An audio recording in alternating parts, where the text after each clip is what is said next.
And Yay. good, excuse me, good evening, everyone, and welcome to the Wednesday night service. My name is Reverend Sally Bartholomew, and I will be your host tonight, assuming my throat and my voice will cooperate. I want to welcome you to Wednesday night service.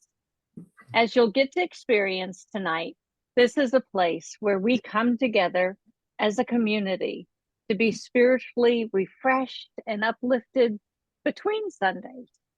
We have an opportunity to bring in speakers who give us their insight into the topic from Sunday. And then we have an opportunity to kind of share with each other in breakout rooms and in a satsang kind of style, our science of mind principles and practices. And in doing this, we are embodying these principles and practices in a way that just sitting and listening doesn't allow us to do. So last Sunday, Reverend Sunshine Michelle introduced ideas inspired by the talk title of I Love Myself So Much.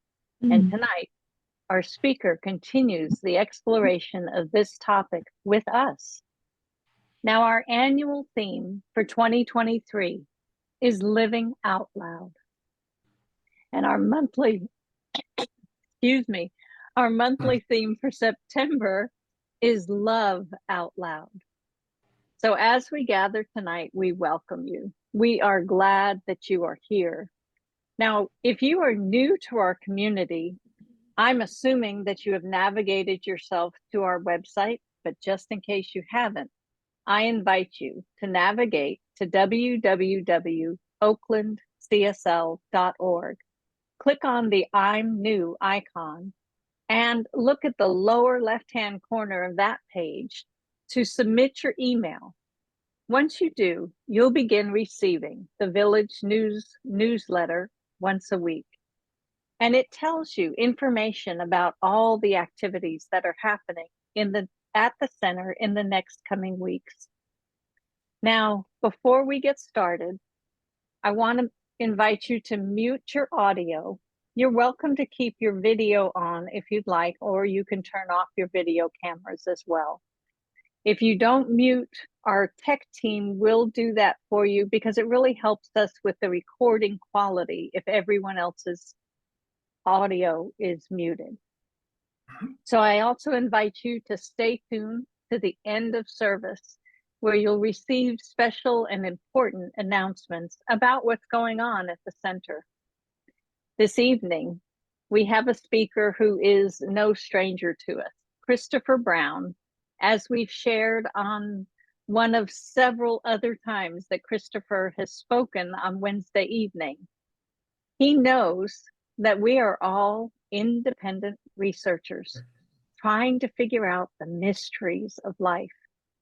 His research has taught him to reject any wisdom that does not know how to cry, any philosophy which does not know laughter, and any greatness which is not humbled by the joy of children.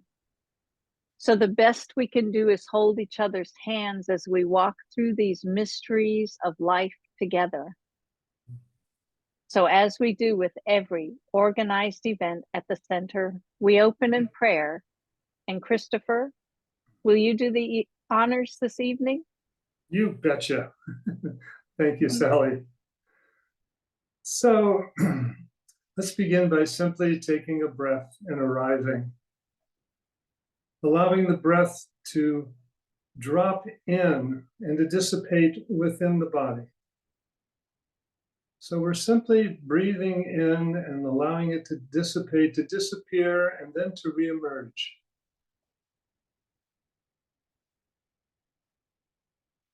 And noticing that this breath simply moves by itself, as all of life moves as and by itself. So how fortunate it is that we've come together. We've been brought together by some kind of appointment, some kind of interest that is curious about what will be said this evening. And so in this prayer, I honor that which brought us together tonight. I honor what wisdom will be imparted, not by me necessarily, but by each of us as we explore this topic. And so I bless us, I bless everyone on this call, on this Zoom call. And I call it exciting, I call it yummy, I call it good, and I let it be. And so it is. And so, as Sally said, the topic for this evening that I am attempting to address, even though my better judgment says no, I love myself is the topic. And when I heard that, I wanted to hurl. That is just too saccharine, and it's just like, I'm not buying it. And so I said, well, maybe it's just me. I'm just a bitter old man, you know. And so I started asking friends. And I said, hey, do you love yourself? And they'd go, what? I don't know what that means. And then I thought, well, I'll ask the grandkids. And then we got two, a 7 and a 9-year-old. So I asked the kids, I said, well, hey, do you love yourself? And I went, huh?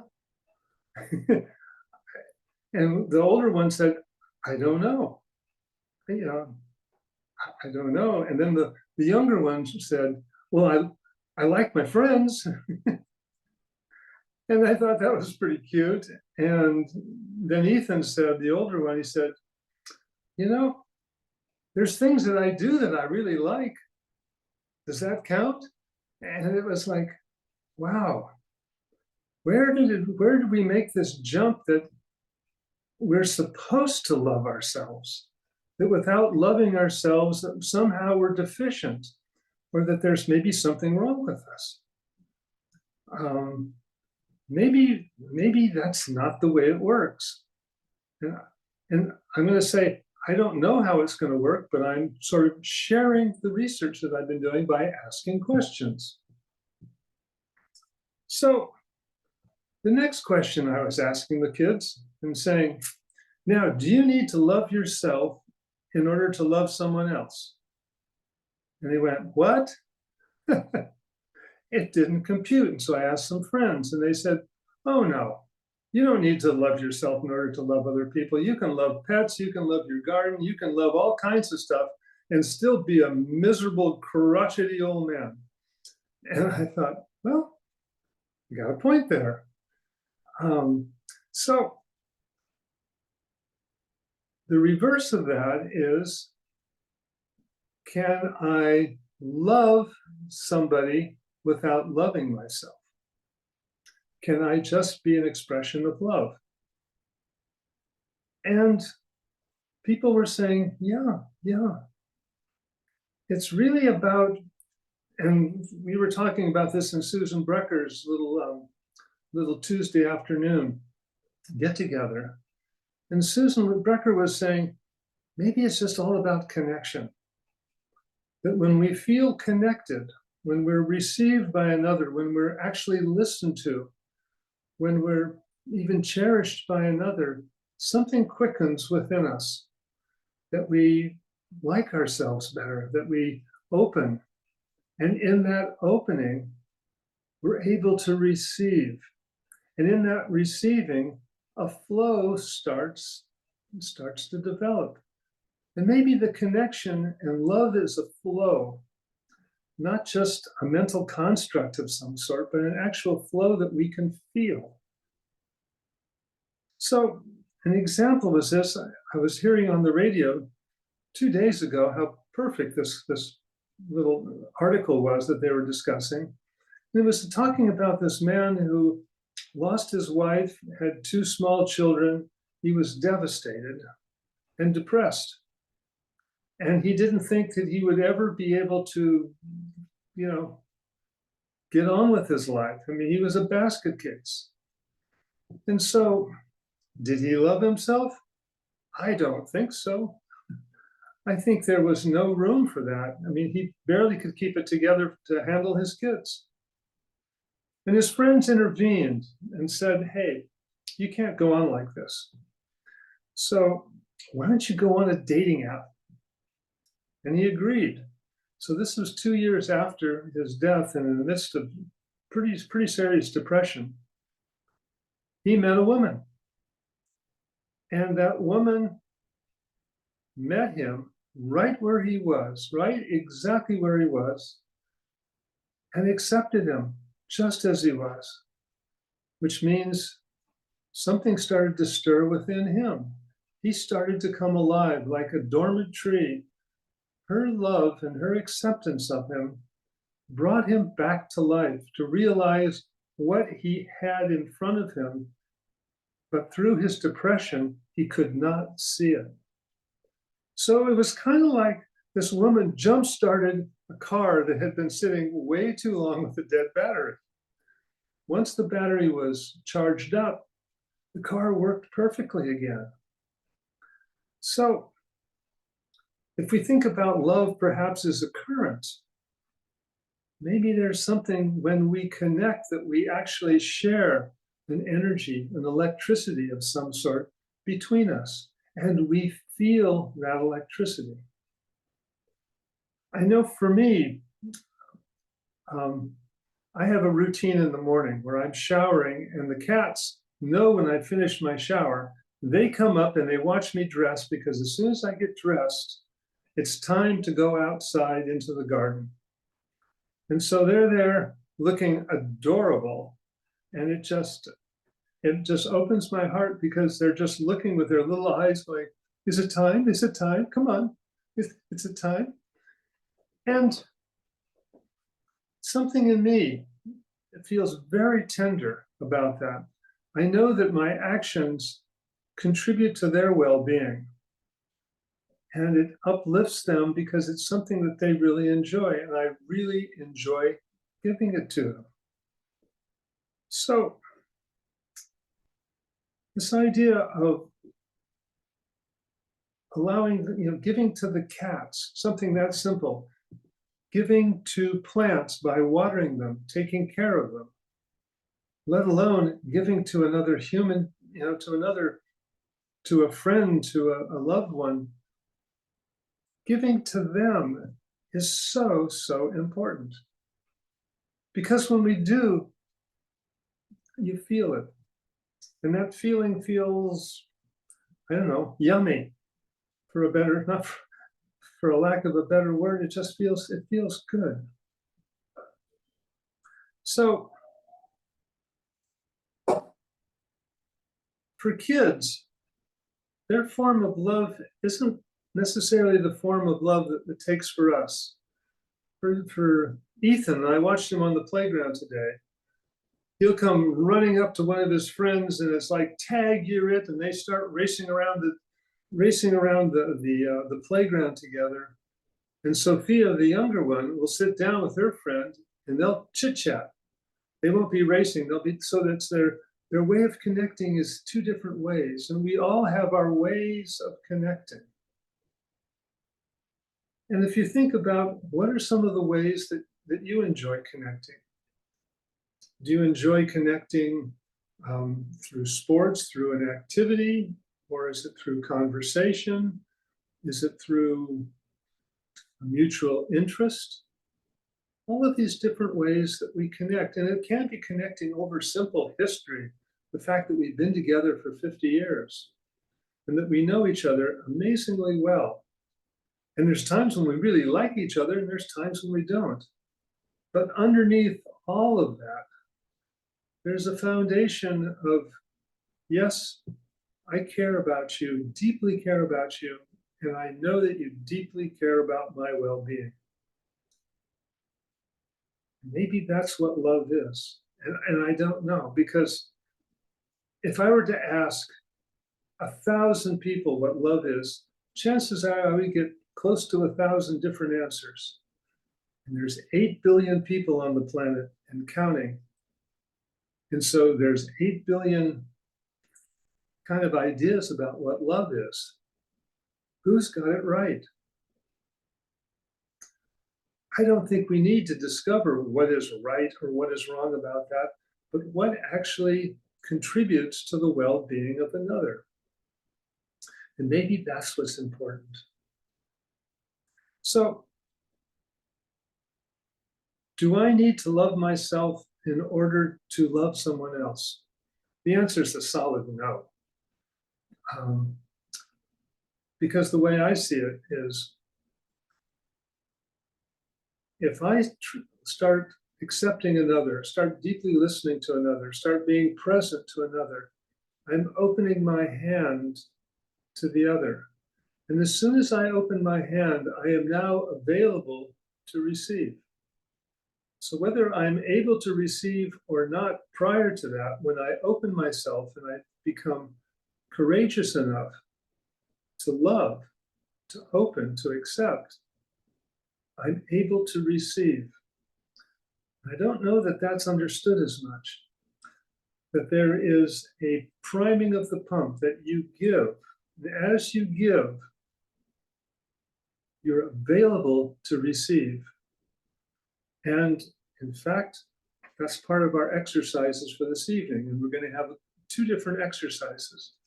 And look, we have the perfect amount of people tonight so we can break into groups of 3. So for our first, well, before I get into that, I want to say that there was some wise person that said, being loved by someone gives you strength. Loving someone gives you courage. So the idea of when we are loved, when we are accepted as we are, it gives us, it improves our self-esteem, it improves our self-image, it improves our relationship to ourselves. We feel worthy, we feel uplifted. And when we feel uplifted, this is what they're calling strength. We become stronger in presence, we become stronger in our ability to be. And from there,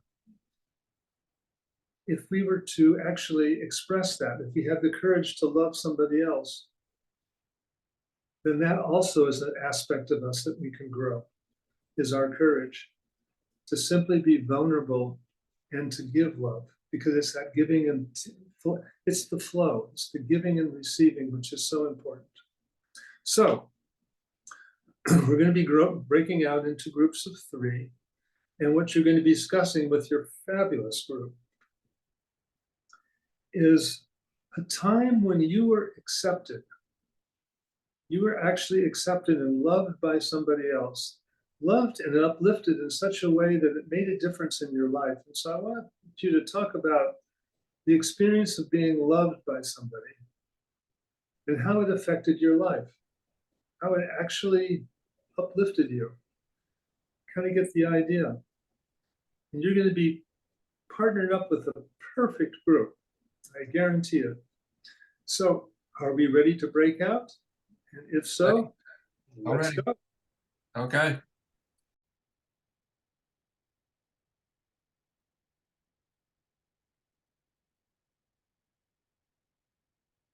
Peter, unmute yourself. Oh, here we go. Thank you, wonderful partners. And thank you, wonderful partners. Yes. And so what was realized as you did that exercise? Did you get a sense of the value that was created way back when? For me, it was my grandma, and just revisiting that, you know, how kind and reassuring she was, and how that she was my touchstone and a real anchor in my life, and still remains an anchor. You know, I can call her up, I can call up her energy and her memory. So what was it like for you, recalling those that have loved you in your life? No strings attached. Well, it's grandmothers. Grandmothers are great. grandmothers are what our parents would like to be if they could. Yes, wow. Yeah, And I think also grandmothers, because they were older and so on and so forth, they didn't have some of the, like, you know, the working parent or whatever. They had more time for us. yeah. They did have more time, the patience too, Mhm. because we were real brats at times. Well, not when we were really little. No, no. That was when the doting came in. Yeah. Oh, yes. Thank you, Karen. Who else? How did it affect your life? I mean, when we think of these particular people, how did that change the direction of your life? My grandmother was a very strong person. My mother's grandmother, was a very strong person. She would not, I mean, she would do what she wanted to do, and she would make pies and cakes and sing and be, you know, she joined some clubs and stuff. She was a very active woman. And I think maybe I think some of that maybe rolled off on me. Mhm. And I was the first too, so I got a lot of the good stuff. Yeah. Thank you. Who else? I'll say something. Christopher, as soon as you mentioned grandmother, a big smile came across my face because that's what we talked about in our group. And I was named after my grandmother. Her name was Alice. And I just delighted in her and she delighted in me. And I was just sharing how she always made me feel special. Yes. And she was always so we were so creative together. Mm. You know, and she taught me how to bake. Like I was sharing how my grandmother would bake a pie and then she would she'd cut up the apples and she'd begin by peeling the apple and peeling the skin off the apple and end up with one long piece. Mm. And then she'd give us that piece of the apple and we'd eat it. And then we'd roll out the dough and she'd give us a little drop of jam to put in the middle and we seal it all up and we bake it in the oven and we felt like we baked a pie. Oh. And she was just so fun to be around all the time. And that's what when I draw up that memory of her, it's always a lot of joy involved. And when you were sharing, Karen, I remembered my grandmother sang in the choir too. And I remember sitting in church when my grandmother would sing and she would sing these solos and I would just go, wow, that's grandma up there singing. So she made a really big impression on me and I was named after her. So I really identified with her. And I think that she really brought me a lot of self-esteem. Just felt so good being around her. So I think that grandparents and grandchildren just have, or I hope anyway, it's my experience anyways, that it's sort of an idyllic relationship where you can just really enjoy each other because you're unfettered as a parent. You know, you're not a parent. You get to enjoy the best in each other. And that was my experience with my grandmother. So grateful for her. My hunch is you could feel her. Absolutely. Absolutely.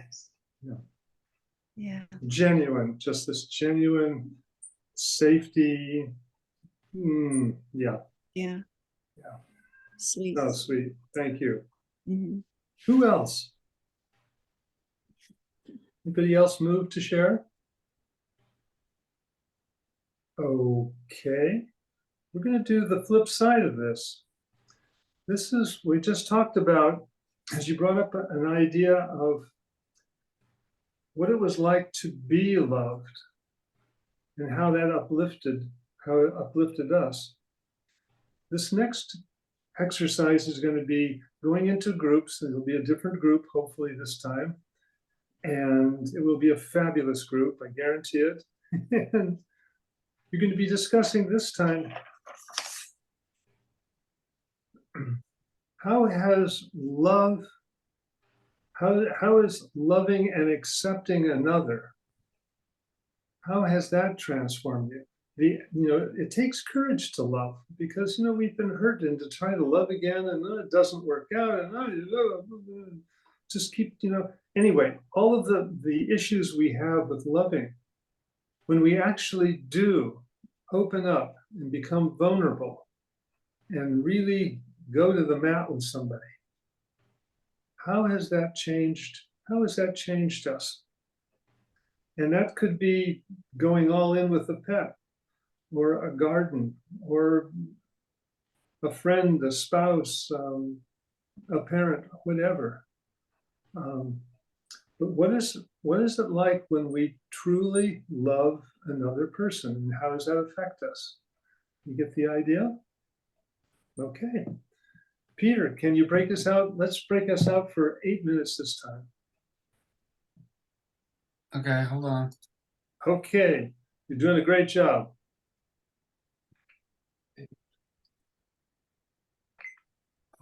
Okay. All righty. See you. All right. I guess we're gonna go together again.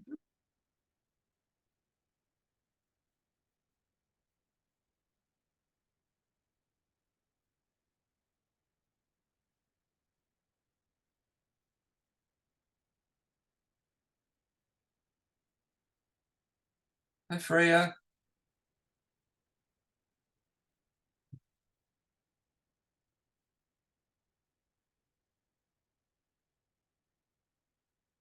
Freya, hello, Freya. You there?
Oh. What did you learn from that one? Real quick, we're getting at the end of our leash. Love gives me permission to live out loud. Mm. Ah. So when you love, you give yourself permission, or permission is granted through the very Mhm. act of giving. Yeah. Yep. Does it take courage? It does, but it doesn't seem like it does. Ah, I love it. No, thank you. Oh, unmute yourself, Susan. Theme in our group was being with the other brought out things that we would never do on our own.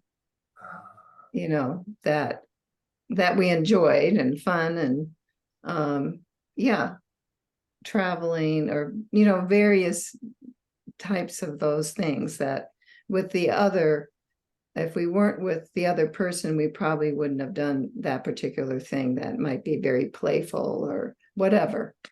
So that was kind of a theme in our group and it was very appreciated. So expanding horizons and Mhm. possibilities, Mhm. seeing things through different eyes. Yes. Okay, and then trusting that it would be okay to see through those other eyes. Mhm. Okay, good, thank you. Who else? Just unmute yourself, Freya. Those good things can end. Those good things can end, Dennis? Yeah. Yes. A long marriage doesn't necessarily mean it's going to continue to be loving. That's true, but it all depends upon you. You are the center. No, no, no, no, no, no. Oh, yes, It yes, can yes. definitely depend on the other person. Okay, this is a great discussion. I wish we could, I'd love to get in with that. Quick example. I don't like rap music. Don't like it at all. Some people Why love. do you call it music? Well, there you go. Well, other people do call it rap, music. So I don't like that type of music, we'll say. Other people do. So is it the rap music or is it my relationship to the rap music? Because some people have a wonderful relationship to it and I don't have a very good relationship to it. So if we take a look at circumstances, it is always our relationship to those circumstances that causes our suffering. And we can say, it's something else, it's this, it's that, but it boils down to our relationship to it. And I didn't want to go too far into that. But I do want to say, sort of in wrapping this up, what Marshall Rosenberg, what he said one time, and he's the founder of Nonviolent Communication and brilliant man. And he used to ask his college students, what's the most satisfying thing you can do? And there was giggles and sexual innuendos and this and that. And then finally, when they started to get serious, he said, if I were to ask, and I've asked thousands, he said, thousands, they've all come up with the same theme. And that theme is when I can contribute to the well-being of another person, I can't think of anything more satisfying than that. When I can uplift another person, when I can reduce suffering, when I can make a meaningful contribution to their lives, there is nothing more satisfying. And so, in a sense, if we were to bring this all back, when I was on the Oprah show the last time, Oprah asked me, and she said, Christopher, what's the purpose of life? And I said, Oprah, sweetheart, we're all here to become masters of giving and receiving love. Not just get good at it, but to become skillful masters at giving and receiving love. And so I'm going to leave it with that as we become masters by discussing and being with one another in these kinds of circles. And I thank everyone for your participation tonight. And thank you. Thank you. Thank you, Christopher. Everyone, let's give him some love. Are we still? Let him know that we appreciate this opportunity to talk about love, to feel love, to remember love. Yeah, thank you. Thank you. I'm seeing the thumbs up going up. All right. So we do have some announcements that I'd love to share with you this evening. And Peter's going to give us the slides so that we can see them as I'm speaking to them. All right. So coming up this Sunday, September 10th. September 10th already, you guys. Hard to believe. But Sundays, September 10th, we will have Reverend Dr. D. Jacqueline Edwards speaking, and she will speak on the topic of love on a spectrum. Now, our regular Sunday service starts at 10 a.m. I mean, the meditation starts at 10 a.m. and the service starts at 10:30 a.m. Looks like our slides may not be operating correctly this evening. So I will keep on with the announcements and we'll catch up with the slides. Next Wednesday, which will be September 13th, Reverend Sunshine Michelle Coleman will join us here on Wednesday night, and she'll be speaking on the topic of love on a spectrum. Our Zoom meeting starts at 6:30 p.m. and the service begins at 7 p.m. And Peter, I'm going to assume that you're working on being able to share, and if not, that's okay. I'll keep talking here. Yeah, I'm working on it. Okay. So I want you to mark your calendars. This coming Sunday, September 10th, come to the center. And then after service, join us with Shiloh Sophia and our very own Constance Chapman as they give us the enchanting workshop, Doodle with the Divine. So your presence is a gift and a love offering is deeply appreciated. They invite you to bring paper and a Sharpie if you have one. I don't have one right here where I could show it to you what it looks like, but that's all you need is paper and a Sharpie. And they will help us to doodle with the divine. And I've done some of this metacognitive drawing with Shiloh and actually with Constance before. It's a fun activity. I invite you to come. Next, we're going to dive into transformative teachings of spiritual principles and practices in our certified 5-week course starting on Tuesday, September 19th at 6:30 p.m. This class will be led by the radiant Reverend Sunshine via Zoom, and it is your gateway to spiritual growth, this class. Tuition grants are available to support the cost. Please reach out to Constance Chapman at constance@oaklandcsl.org for details. Next, did you know that we're having a silent auction?